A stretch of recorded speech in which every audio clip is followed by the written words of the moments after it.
Hello everyone, welcome to our channel. బంగాళాఖాతంలో ఏర్పడిన ఉపరితల ఆవర్తన ద్రోణి ప్రభావంతో తెలుగు రాష్ట్రాల్లోని కొన్ని జిల్లాల్లో వర్షాలు తగ్గుముఖం పట్టినప్పటికీ మరికొన్ని జిల్లాల్లో భారీగా నమోదు కానున్నాయి.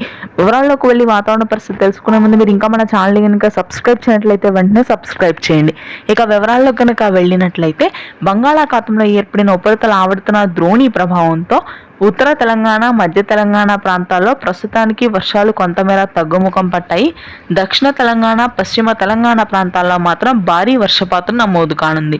ములుగు, భద్రాద్రి కొత్తగూడెం, ఖమ్మం, మహబూబ్ నగర్, గద్వాల్, కరీంనగర్, హన్మకొండ ప్రాంతాల్లో ఈ రోజు రాత్రికి భారీ వర్షపాతం నమోదవుతుంది. దాదాపుగా 3 రోజుల పాటు వర్షాలు కొనసాగే అవకాశం ఉంది. ఇక హైదరాబాద్ నగర ప్రాంతం కానీ, ఉత్తర తెలంగాణ ప్రాంతాల్లో కానీ ఉష్ణోగ్రతలు భారీగా పెరిగాయి.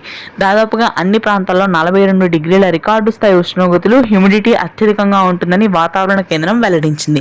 కోస్తా ప్రాంతాల్లో కూడా ఇదే పరిస్థితి కొనసాగుతుంది. కొన్ని జిల్లాల్లో మాత్రం చెదురుమదురు వర్షాలు, తేలికపాటి జల్లులు నమోదైతే మరికొన్ని జిల్లాల్లో భారీగా ఉష్ణోగ్రతలు పెరిగాయి. ఇవాళ రేపు కూడా ఈదురుగాలుల ప్రభావం కొంతమేర తక్కువగా ఉన్నప్పటికీ ఏప్రిల్ 25, 26 తేదీల్లో భారీగా ఈదురుగాలుల ప్రభావం ఉంటుంది తెలుగు రాష్ట్రాల్లో. Thanks for watching.